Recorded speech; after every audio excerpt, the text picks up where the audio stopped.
The fountain pen scratched against the heavy bond paper. Ilara laughed, a sharp, dismissive sound that echoed in the boardroom. He was asking for nothing. She thought he was a broke, desperate single dad, holding on to his pride. 2 weeks later, the sight of his private jet stopped her heart. The boardroom on the 42nd floor of the Davenport building was kept at a steady, unforgiving 68 degrees. Ilara preferred it that way. Cold air kept people alert. It kept them moving. It kept the emotional theatrics to a minimum. Today, the chill felt entirely inadequate. She sat at the head of a massive slab of polished absolute black granite that served as a conference table, her fingers rhythmically tapping the bezel of her Patek Philippe watch. The sound was a microscopic click, click, click that vanished into the low, industrial hum of the building's central air conditioning. Across from her sat Kevin. He didn't look like a man whose life was being surgically dismantled. He looked like a man waiting for a bus. Kevin wore a faded, navy blue corduroy jacket. The elbows were worn smooth, reflecting the harsh overhead fluorescent lights. A faint, almost imperceptible stain, likely apple juice, or perhaps the remnants of oatmeal from his 6-year-old daughter, Lily, marred the cuff of his left sleeve. He smelled faintly of cheap laundry detergent and old paper, a stark contrast to the sterile ozone and polished leather scent that dominated Ilara's corporate environment. Between them sat Richard, Ilara's lead counsel. Richard was a man who sweated when he billed under $1,000 an hour. Currently, a thin sheen of perspiration glistened on his upper lip as he slid the dense, 100-page divorce settlement across the granite. The paper hissed against the polished stone. "Mr. Pendleton," Richard began, his voice a practiced, monotonous drone designed to neutralize emotion. As per the prenuptial agreement, and considering the lack of contestation regarding the division of shared assets, the spousal support clause has been evaluated. My client is prepared to offer a lump sum severance of— "I don't need the severance," Kevin interrupted. His voice was quiet. It didn't boom. It didn't echo. But it possessed a dense, heavy quality that made Richard snap his mouth shut, his teeth clicking together. Ilara stopped tapping her watch. She leaned forward, the expensive wool of her blazer pulling tight across her shoulders. She scrutinized him. Kevin was staring down at the document. His eyes, framed by dark, exhaustion-bruised skin, scanned the dense block of legalese without actually reading it. His hands rested on the table. They were large hands. The knuckles were perpetually dry, the cuticles frayed. They were the hands of a man who scrubbed pots, who built clumsy blanket forts, who actually touched the grime of the real world. She felt a sudden, sharp spike of irritation. "Kevin, don't be an idiot," Ilara said. Her voice was crisp, slicing through the manufactured air. "Take the money. You live in a 2-bedroom apartment that smells like wet dog. You have Lily to think about. Pride doesn't pay for private school." Kevin finally looked up. His gaze met hers. There was no anger in his eyes. There wasn't even resentment. There was only a vast, hollow exhaustion. It was the look of a man who had been carrying a heavy weight for a very long time and had finally found a place to set it down. "Where do I sign, Richard?" Kevin asked, breaking eye contact with Ilara and looking at the lawyer. Ilara laughed. It wasn't a humorous sound. It was a dry, scraping noise in the back of her throat. It was the sound of a CEO who had just successfully negotiated a hostile takeover and couldn't quite believe the opposition was folding without a fight. She thought she understood him. 3 years ago, she needed a family-friendly image to placate the conservative, old-money board members ahead of taking her logistics company public. Kevin was a broke, quiet bookstore manager with a sweet kid. He needed a secure environment for Lily. She needed a husband who wouldn't demand her time, her energy, or her heart.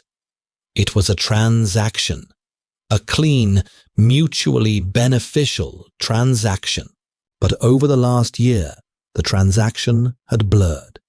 He had started asking questions about her day. He had started leaving hot tea on her desk when she worked past midnight. He had tried, foolishly, to make a house a home. She had to cut him loose before he bled into her completely. She expected him to fight for the lifestyle he had tasted. She expected him to bleed her dry. This refusal, this quiet surrender. It felt like an insult. "You're going to play the martyr then," Elara said, her voice dropping an octave, taking on the dangerous, smooth texture of glass. "You're going to walk out of here with nothing, just so you can tell yourself you didn't take my money." "Fine, let him sign." Richard, looking distinctly uncomfortable, uncapped a heavy Mont Blanc fountain pen and handed it to Kevin. Kevin took the pen. He didn't hesitate. He flipped to the back page. The gold nib of the pen met the thick cotton blend paper. Scratch, scratch. The sound was shockingly loud in the quiet room. It was a permanent sound, a sound of finality. Kevin capped the pen and placed it carefully beside the document. He stood up. He didn't smooth his jacket. He didn't offer his hand to Richard. He looked at Elara one last time. "I didn't marry you for the money, Elara," Kevin said quietly. "I'm not leaving for it either. Have a good life." He turned and walked toward the door. His rubber sole shoes squeaked faintly against the polished hardwood border of the room. He grasped the heavy steel handle of the glass door, pulled it open, and stepped out. The pneumatic hinge hissed, and the door clicked shut with a heavy, magnetic thud.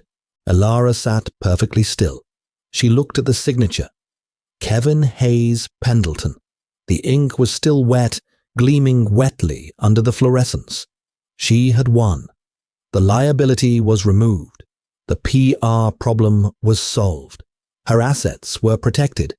So why did the air in the room suddenly feel too thin to breathe? "Well," Richard breathed, wiping his upper lip with a monogrammed handkerchief. "That was unexpectedly efficient. I'll file these with the judge this afternoon." "You're a free woman, Elara." "Yes," Elara murmured, staring at the wet black ink. "Efficient." She picked up her lukewarm cup of black tea and took a sip. It tasted like ash. The penthouse occupied the entire top floor of a high-rise in the financial district.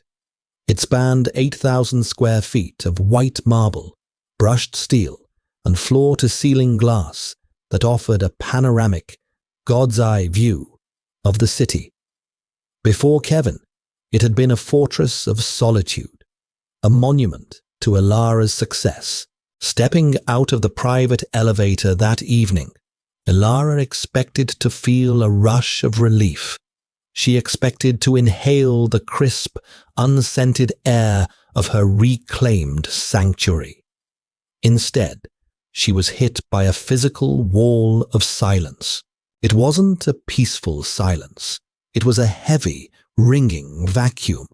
For 3 years, stepping off this elevator meant being assaulted by noise. It meant the chaotic, high-pitched synthetic sounds of Lily's cartoons blaring from the living room television. It meant the smell of burning butter, because Kevin was inherently incapable of making a grilled cheese sandwich without scorching the pan. It meant tripping over a rogue plastic dinosaur left near the entryway. Tonight, the marble floor was spotless. The air smelled of nothing but the faint chemical tang of the cleaning crew's industrial lemon polish. Ilara dropped her leather briefcase onto the glass entryway table. The heavy smack echoed down the long hallway, bouncing off the stark white walls. She kicked off her heels, the sudden lack of elevation sending a dull ache up her calves. She walked into the kitchen. The massive stainless steel Sub-Zero refrigerator hummed. It was a low, vibrating frequency that seemed to rattle her teeth. She opened it. The inside was a masterclass in culinary organization. Rows of sparkling water, neatly arranged organic greens, pre-packaged sushi. The middle shelf, where Kevin used to keep a Tupperware container of heavily sugared, deeply unappetizing homemade applesauce for Lily, was completely bare. Ilara shut the door. The magnetic seal clicked loudly. She wasn't sad. She was absolutely certain she wasn't sad. She was simply experiencing the cognitive dissonance of an abruptly altered routine. It was biology. It was psychology. It was a variable she just needed to adjust to. She walked to the wet bar in the corner of the living room and poured 2 fingers of Macallan 18 into a heavy crystal tumbler. She didn't add ice. She drank it neat. The liquid burned a fiery trail down her throat, settling into a hard, hot knot in her stomach. Glass in hand, she wandered down the hallway toward the guest wing. Kevin's wing. The door was ajar. She pushed it open. The room was stripped bare. The bed was made with tight, military-grade precision by the housekeeper. The closet doors stood open, revealing empty wooden hangers. There was no trace of his faded flannel shirts, no lingering scent of his drugstore aftershave. But as she turned to leave, her foot caught on something. She looked down. Half hidden under the edge of the heavy wool rug was a small pink plastic hair tie. It had a tiny, faded plastic strawberry attached to it. Ilara stared at it. Her breath hitched, a sudden involuntary spasm in her diaphragm. She knelt down, the cold marble biting into her bare knee, and picked it up. It felt rough, cheap. She rolled the plastic strawberry between her thumb and forefinger. A memory, unbidden and sharp, forced its way into her mind. A Tuesday night, 6 months ago. She had come home at 2 a.m, exhausted to the point of nausea, having lost a vicious proxy battle for a subsidiary. She had collapsed onto the kitchen island, ready to cry out of sheer rage. Kevin had walked in, wearing sweatpants, his hair sticking up in odd directions. He hadn't asked her about the merger. He hadn't offered platitudes.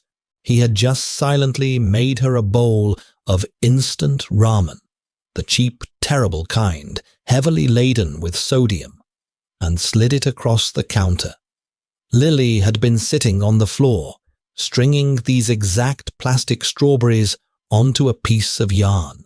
Ilara had eaten the ramen in silence. It was the best thing she had ever tasted. Standing up, Ilara threw the hair tie into the brushed steel trash can. It hit the bottom with a pathetic, hollow tink. She marched back to the living room, her jaw clenched so tightly her temples throbbed. She sat on the sprawling, uncomfortable designer sofa and opened her laptop. The screen flared to life, casting a harsh, blue glow over her face. She pulled up the quarterly projections for her European shipping routes, rows and columns of numbers, logic, control, reality. She stared at the screen for 20 minutes. The numbers blurred. They shifted and swam. She couldn't focus. A creeping sensation of dread began to spread outward from her chest, wrapping around her ribs like a cold, wet towel. She had wanted this. She had orchestrated this. She had looked at the spreadsheet of her life, identified Kevin and Lily as depreciating emotional assets, and liquidated them. So, why did she feel like she was the one who had been hollowed out? By 2 a.m., the silence of the penthouse had become agonizing. Every creak of the building settling, every rush of wind against the heavy glass, sounded like an accusation. She went into her master bathroom, opened the mirrored cabinet, and dry swallowed half an Ambien. She crawled into her massive, king-sized bed. The Egyptian cotton sheets were stiff and cold. She lay there, staring at the ceiling, waiting for the chemicals to drag her into unconsciousness, surrounded by the perfect, sterile empire she had built, suddenly terrified that she had just made the most catastrophic miscalculation of her life. 3 weeks passed. 3 weeks of brutal, relentless work. Ilara weaponized her schedule, packing her days with back-to-back meetings, aggressive acquisitions, and international conference calls. She refused to be in the penthouse awake. She arrived only to sleep and left before the sun broke over the skyline. She was currently sitting in the VIP lounge of a private aviation terminal on the outskirts of the city. The sky outside the massive, rain-streaked windows was a bruised, ugly grey. A low-pressure system had grounded half the private flights on the eastern seaboard, including hers. Ilara sat in a plush leather armchair, her laptop balanced on her knees, aggressively typing an email to her COO. Her leg bounced with nervous, irritated energy. She hated delays. Delays meant lost time, and lost time meant her brain had room to wander back to the quiet of her apartment. The lounge smelled of old luxury, spilled gin, expensive leather cleaner, and the pervasive, underlying scent of kerosene and burnt rubber from the tarmac outside. She took a sip of the espresso an attendant had brought her. It was over-extracted and bitter. She grimaced, setting the delicate ceramic cup down on the glass table with a sharp clatter. Still grounded, she barked at her assistant, a terrified young man named Kevin, who was hovering near the refreshment spread. Yes, Ms. Davenport, Kevin stammered, checking his tablet. Air traffic control is prioritizing commercial heavy jets through the weather corridor. We're looking at another 45 minutes minimum. Ilara let out a long, slow breath through her nose, closing her laptop with a snap. She stood up, smoothing the front of her charcoal trousers, and walked over to the floor-to-ceiling window overlooking the tarmac. The rain was coming down in sheets, pooling on the black asphalt, reflecting the flashing red and blue strobe lights of the ground crew vehicles.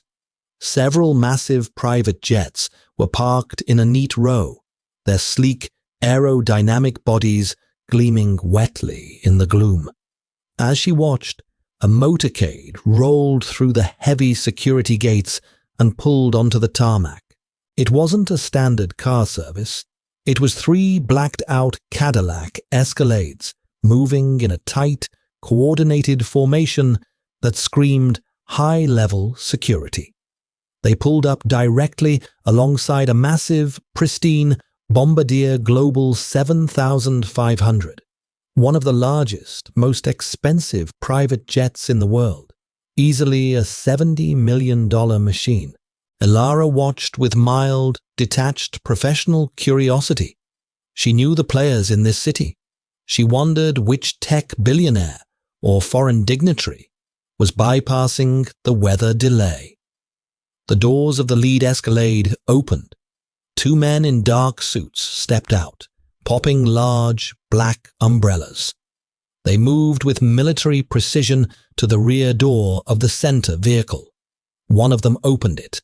A man stepped out into the rain. Elara's breath hitched in her throat. Her hand, resting on the cold glass of the window, spasmed. It was Kevin.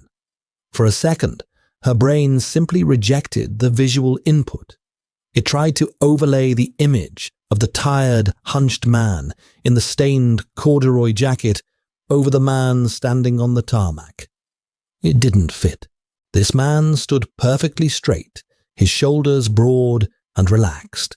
He was wearing a bespoke 3-piece suit in a deep charcoal grey that draped perfectly over his frame, screaming Savile Row craftsmanship. The harsh wind whipped at his dark hair, but he didn't flinch. He looked entirely in his element. He radiated a quiet, terrifying authority, a predatory, absolute confidence that Elara had never seen in him. Her heart began to hammer against her ribs, a frantic, erratic rhythm. Thud, thud, thud. Kevin turned back to the vehicle. He reached inside and lifted a child into his arms. Lily.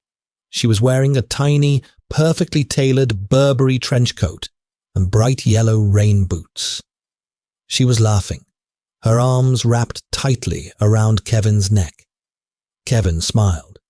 It wasn't the tired, strained smile he used to give Elara across the dinner table. It was a bright, devastatingly relaxed smile. A woman stepped out of the third vehicle. She wore a sharp, tailored skirt suit and carried a leather folio.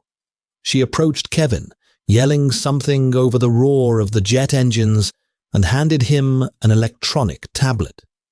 Kevin balanced Lily on one hip, took the stylus, and signed the screen with a fluid, careless motion. He handed it back, nodded to the woman, and turned toward the stairs of the jet. Elara took a step back from the window. Her heel caught the edge of the glass coffee table.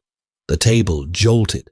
The ceramic espresso cup tipped over, sending a stream of hot, black liquid cascading off the edge and splashing directly onto her pant leg. The heat bloomed against her skin, but she didn't feel the burn. The physical sensation was entirely eclipsed by the violent tectonic shift happening inside her mind. "I didn't marry you for the money, Elara." His words from the boardroom echoed in her head. She had thought it was the pathetic defensive mechanism of a broken man. He didn't want her money, because he didn't need it. She lunged forward, pressing both hands against the cold glass, ignoring the damp heat soaking through her trousers. She watched as Kevin carried Lily up the stairs of the Global 7500. A flight attendant in a crisp uniform bowed slightly as they entered the cabin. The heavy door began to close, sealing them inside a world of unimaginable wealth. Elara's hands were shaking violently. The air in the lounge felt thick, unbreathable. She fumbled in her blazer pocket, pulled out her phone, and bypassed her assistant, dialing Richard directly. He answered on the second ring. "Elara, did you get off the ground?" "Richard," Elara said. Her voice didn't sound like her own. It sounded thin, ragged, and desperate. "Who is Kevin Pendleton?" "What?" Richard sounded confused. "Your ex-husband. We finalized the paperwork." "I know who I divorced, Richard," she snapped, her voice cracking. People in the lounge turned to look at her, but she didn't care. "Who is he? Really? You ran a background check before the marriage. What did it say? Ilara, I don't have the file in front of me. He owned a small independent bookstore in Portland. He had some minor investments. Net worth was negligible. Why are you asking this? Because, Ilara gasped, her eyes locked on the jet as its massive engines began to spool up, emitting a high-pitched, bone-rattling whine that she could hear even through the soundproof glass. Because he just boarded a $70 million aircraft with a private security detail. Silence stretched over the line. That's impossible, Richard finally said. Unless what, Richard? She demanded, her nails digging into her palms. Pendleton, Richard muttered, more to himself than to her. When we did the dive, there was a trust, a blind trust. It was sealed. Usually that implies small family money, a few $100,000 locked up by a paranoid grandparent. But if Ilara, if he's the Kevin Pendleton of the Pendleton Group, the aerospace manufacturing conglomerate, no. That family has been practically off the grid for a decade. The heir stepped away from the company to raise his kid after his first wife died. The words hit Ilara like physical blows. A tech founder, a bookstore owner. It was a costume. The tired dad, the stained shirts, the quiet subservience. He had stepped away from a life that dwarfed hers in scale and power, seeking peace, seeking normalcy for his daughter, and she, in her infinite arrogance, had treated him like an underling. She had demanded he fit into her spreadsheets. She had patronized him, belittled him, and finally discarded him because he wasn't ambitious enough. He hadn't been fighting her because he lacked the spine. He hadn't fought her because she wasn't worth the effort. He had simply let her play her little game of corporate tyrant, and when she broke the marriage, he had quietly walked out the door and stepped back onto his throne. Outside, the Global 7500 began to taxi down the runway, its navigation lights blinking rhythmically through the rain. Ilara stood frozen, the spilled coffee pooling at her feet. For the first time in her rigidly controlled, hyper-successful life, she realized she hadn't just lost a husband. She had been utterly, comprehensively outplayed. And as the massive jet roared down the tarmac and lifted into the bruised grey sky, tearing through the clouds and leaving nothing but the smell of burnt fuel in its wake, the crushing weight of her own empty penthouse finally made perfect sense. She wasn't mourning the loss of a dependent. She was mourning the only real thing she had ever accidentally held in her hands, entirely oblivious to its worth until she had thrown it away. The flight to London, when it finally lifted off the tarmac 3 hours later, was an exercise in localized torture. Ilara sat in the plush leather seat of her Gulfstream G280, the cabin pressurized to simulate an altitude of 6,000 feet. Usually the low hum of the twin Rolls-Royce engines was a lullaby, a white noise that signaled her separation from the messy, earthbound problems of the masses. Today, it sounded like a continuous, mocking drone. The cabin air was brutally dry. It sucked the moisture from her eyes and the back of her throat, leaving a persistent, coppery taste in her mouth. She didn't sleep. She didn't even recline her seat. She opened her laptop, connected to the sluggish satellite Wi-Fi, and did what she did best. She mined for data. Kevin Hayes Pendleton. She bypassed the surface-level Google searches, the ones that had satisfied Richard's paralegals 3 years ago, and dug into the SEC databases, the international corporate registries, the dense, unglamorous labyrinth of global shell companies and blind trusts. It took her 4 hours of cross-referencing to pull back the curtain. When she finally compiled the true schematic of Kevin's life, she had to close her eyes as a wave of acute physical nausea washed over her. The Pendleton Group wasn't just an aerospace manufacturing conglomerate. It was a foundational pillar of the global supply chain.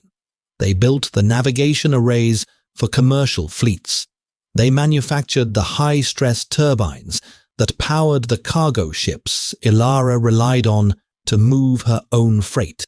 Her logistics empire, the company she had sacrificed her 20s and 30s to build, the company she had protected from Kevin with a labyrinthine prenuptial agreement, was valued at roughly $3.5 billion. The Pendleton Group's market cap hovered around $48 billion.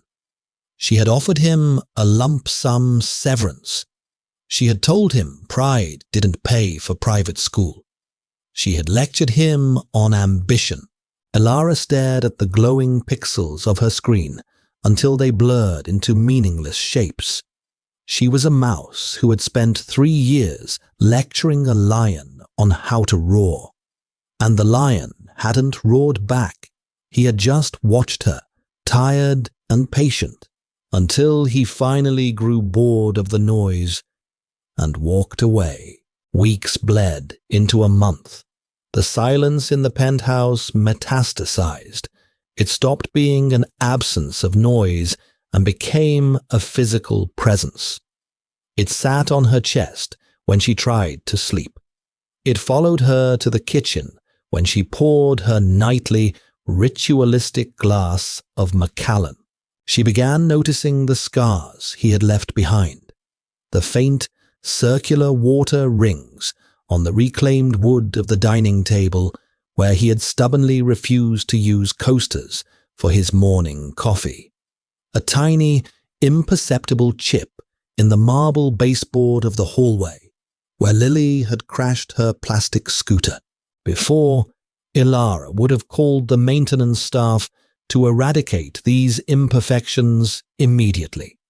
Now she found herself staring at that chipped marble for 10 minutes at a time, terrified that if she fixed it, the last physical proof that they had ever existed in her space would vanish. Her work suffered. Not catastrophically. She was too competent for a total collapse. But the sharp, predatory edge that defined her leadership had dulled.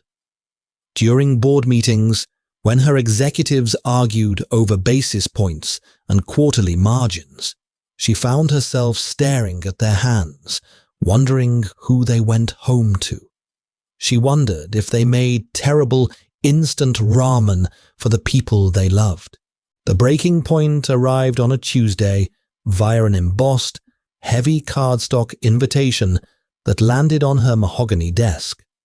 It was the Global Infrastructure and Logistics Summit in Monaco. It was an event she attended every year, a viper's nest of networking and aggressive deal-making. She flipped the invitation over. Printed at the bottom, in stark, elegant silver foil, was the headline sponsor. Keynote address. Kevin H. Pendleton, Chairman, the Pendleton Group. Ilara's finger traced the raised lettering. The silver foil was cold.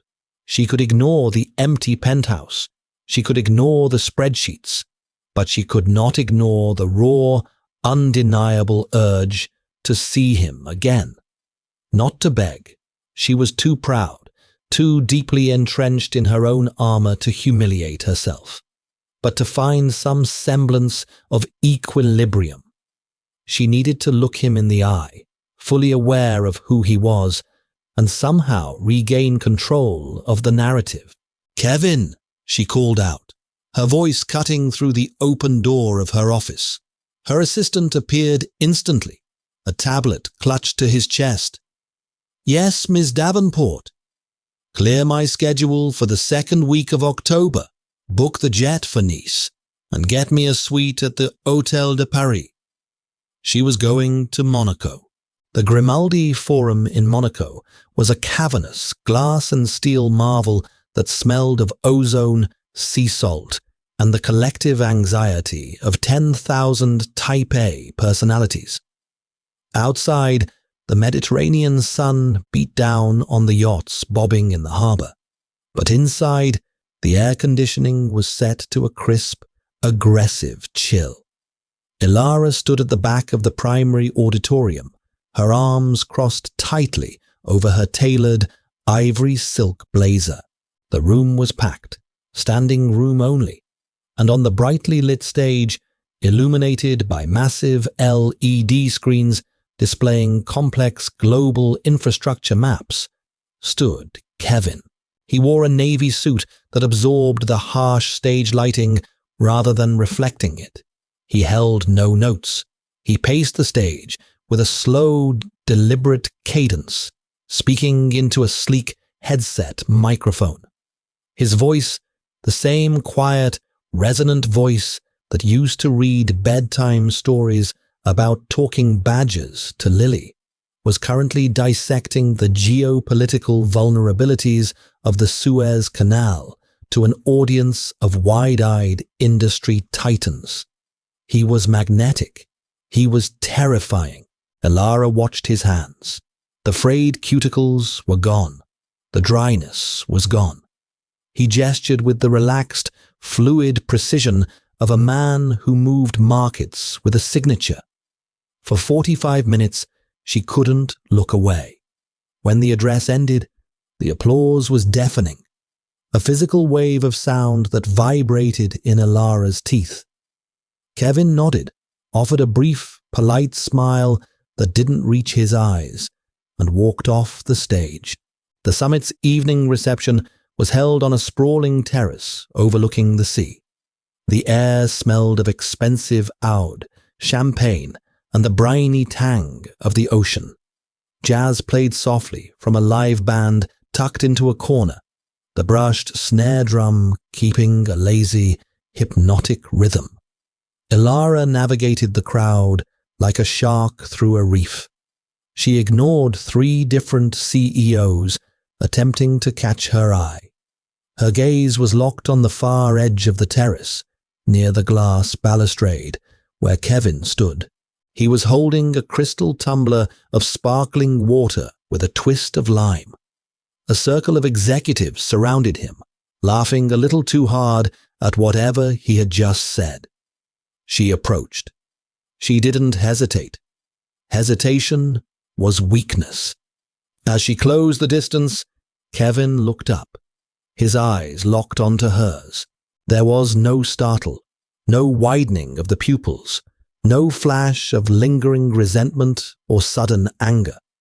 He simply excused himself from the circle of executives with a quiet word, stepping away from the crowd and turning to face her by the railing. "Hello, Ilara," he said. The greeting hit her like a physical blow. It was completely, utterly pleasant. It was the tone one used to greet a former colleague at a grocery store. "Kevin," she replied. She hated how tight her voice sounded. She cleared her throat, forcing her shoulders to drop. "A brilliant keynote. I didn't realize you were so passionate about maritime bottleneck vulnerabilities." "There are a lot of things you didn't realize, Ilara," he said, taking a sip of his water. The ice clinked gently against the crystal. "But thank you." "I saw you," she blurted out. The carefully planned, sophisticated opening lines she had rehearsed on the flight over completely evaporated. "At the terminal, the day of the storm, I saw you and Lily get on the Global 7500. Kevin stopped with his glass halfway to his mouth. He lowered it slowly. He turned to look out at the dark, rolling water of the Mediterranean. The lights of a massive superyacht reflected on the surface. "Lily loves that plane," he murmured, a genuine warm smile finally touching the corners of his mouth. "She calls it the big silver bird." It made the transition back easier for her. "Why did you lie?" Ilara demanded, stepping closer. The smell of his cologne, something sharp, woody, and custom blended, hit her. It was entirely different from the cheap aftershave, yet agonizingly familiar. 3 years, Kevin. You let me treat you like you were nothing. You let me pay for everything. You let me patronize you." Kevin turned his head to look at her. The warmth vanished, replaced by a smooth, impenetrable calm. "I never lied to you," he said softly. "I told you I managed a bookstore. I did. I bought it because I liked the quiet. I told you I wanted a simple life for Lily after her mother passed. I did. The money, the company, that was noise. I stepped away from it because it was suffocating." "You hid a $40 billion empire, Kevin," she hissed, mindful of the people mingling a few yards away. "I didn't hide it, Ilara. I left it at the door," he corrected, his voice dropping a fraction of an octave, carrying a weight that made her spine stiffen. "When I met you, I thought I found someone who understood the value of building something quiet. I wanted a wife. I wanted a partner. I wanted someone who could sit on a cheap sofa and eat terrible food and just be." He looked at her, his eyes tracing the rigid lines of her posture, the expensive silk of her blazer, the desperate tightness in her jaw. "But you didn't want a partner," he continued, his tone devoid of malice, which somehow made it infinitely worse. "You wanted a subordinate. You treated our marriage like a corporate acquisition. You managed me, Ilara. You managed Lily. And when the margins didn't make sense to you anymore, you liquidated us." "I was protecting my assets," she whispered, the words tasting like ash in her mouth. "I know," Kevin said. He sighed, a quiet sound that was swallowed by the sea breeze. "And you did. You kept your money. You kept your company. You won the divorce, Ilara. Exactly the way you wanted to." "Kevin." She reached out, her fingers grazing the fine wool of his suit sleeve. He didn't pull away, but he didn't lean in. He simply stood there, an immovable object. The heat of his arm radiated through the fabric, a phantom limb of a life she had amputated herself. "Don't," he said gently. "Don't try to negotiate this. It's not a deal. It's just over." A woman in a stunning, emerald green evening gown approached them. She had sharp, intelligent eyes and a warm smile. She placed a hand lightly on the small of Kevin's back. "Kevin, apologies for interrupting," the woman said, her accent distinctly Parisian. "But the Minister of Finance is asking for you. He wants to discuss the Marseille port expansion." "Thank you, Elise. I'll be right there," Kevin said. He turned back to Ilara. The finality in his eyes was absolute. It was the look of a man closing a book he had already finished reading. "Take care of yourself, Ilara," he said softly. "I truly hope you find whatever it is you're looking for." He turned and walked away, blending seamlessly into the crowd of billionaires and politicians guided by the woman in green. Ilara stood alone by the glass balustrade. The jazz band transitioned into a slow, mournful ballad. The sea breeze whipped her hair across her face, stinging her eyes. She looked down at her hands. They were shaking. She gripped the cold metal railing, looking out over the dark, vast ocean. She was the CEO of a multi-billion-dollar empire. She was wearing a $50,000 watch. She was standing at the absolute pinnacle of global power, and as the cold wind bit through her thin silk blazer, Ilara Davenport realized with absolute terrifying clarity that she had never been poorer in her entire life.